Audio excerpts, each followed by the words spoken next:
Cluster bombs are controversial weapons for a reason. They're capable of doing a lot of damage over a very large area. They are bombs within bombs that can be deployed to wreak havoc from the skies and hit a massive target, peppering it with ammunition capable of wiping out expanses. But what are cluster bombs and how do they work? This helps to explain why they are so problematic when it comes to warfare.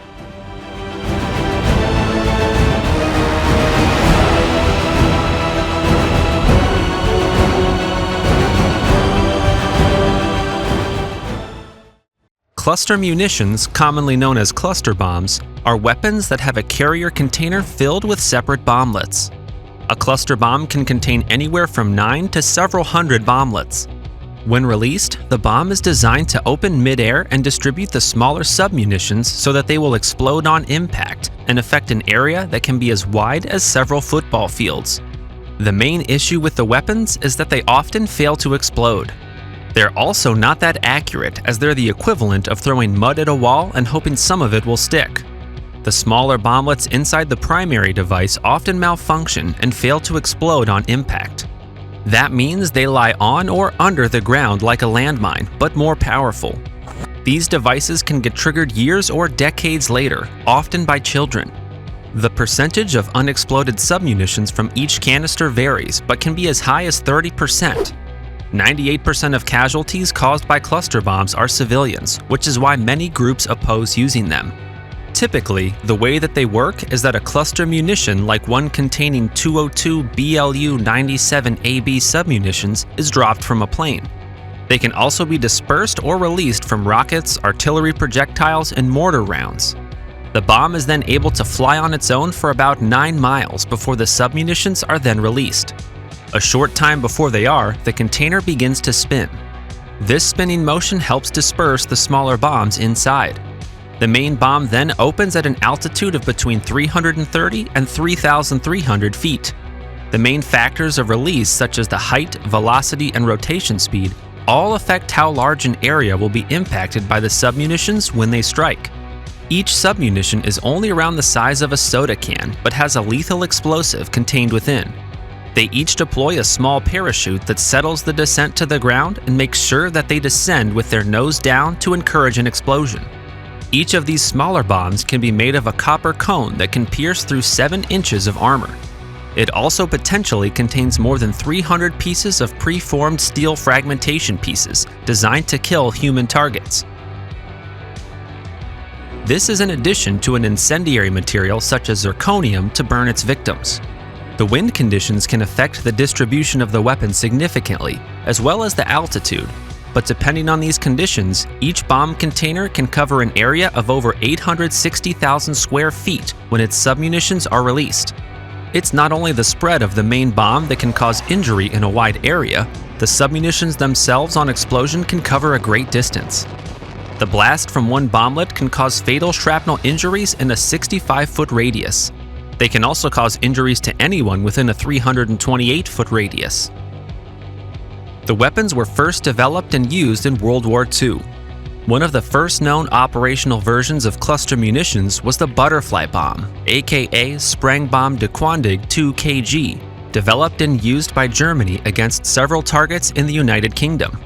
During the conflict, Soviet forces also used air-dropped cluster munitions against German armor.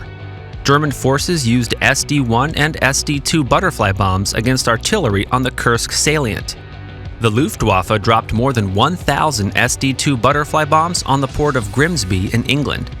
Since then, at least 15 countries have used them in the years after.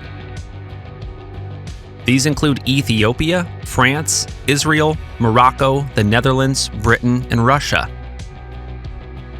One of the most significant uses of the weapon was during the Vietnam War, when the US dropped an estimated 260 million cluster munitions in Laos between 1964 and 1973. Today, the impact of these weapons is still felt, as fewer than 400,000 have been cleared. That's only 0.47% of them. This has contributed to at least 11,000 deaths in the area. More recently, Russian troops have used cluster munitions in populated areas in Ukraine, which has resulted in the deaths of hundreds of civilians. In response, Ukraine has also used them to retake Russian-occupied territory, and the US has been providing the country with these weapons to help with defense efforts. Cluster bombs come in a variety of formats depending on what they need to be used for. The first we'll look at is an incendiary cluster bomb. These are intended to start fires to clear a particular territory, such as a forested area, or destroy equipment. The damage is caused by the effect of these disasters rather than the bombing itself. Extensive usage can create firestorms and conflagrations. Some variants contain and deliver submunitions or bomblets based on thermobaric weapons technology. Then there are anti-personnel cluster munitions. These are based on explosive fragmentation to destroy troops or unarmored inanimate objects. Some designs take into consideration both incendiary and anti-personnel purposes for maximum impact. For those reinforced targets, there are anti-tank and anti-armor cluster weapons. This will typically have either a shape-charged warhead or explosive-formed projectile to pierce through tanks and other armored combat vehicles. Some designs have guided bomblets for precision targeting, while others produce shaped, charged, and fragmentation effects to simplify the tactical use of bombs and increase battlefield damage. A cluster munition can also be used to lay mines. The main bomb contains either or a mix of anti-tank and anti-personnel mines as submunitions. These don't detonate on hitting the ground but act like conventional landmines. It's essentially a faster way of spreading mines than traditional methods.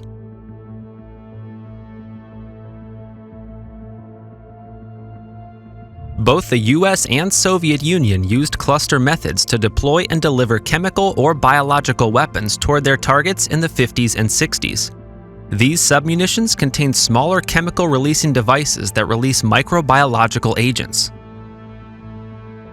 Then there is also an anti-electrical cluster munition. This has a primary shell that functions as a container and dispenser of smaller bombs that can generate small explosive electrical charges to disrupt or damage electric power transmission systems, or jam electronic communication systems. All of these systems offer relatively unpredictable devastation across a wide area. What do you think about cluster bombs? An effective weapon or an unethical death trap? Let us know in the comments, and please like this video if you've enjoyed it. Thanks for watching.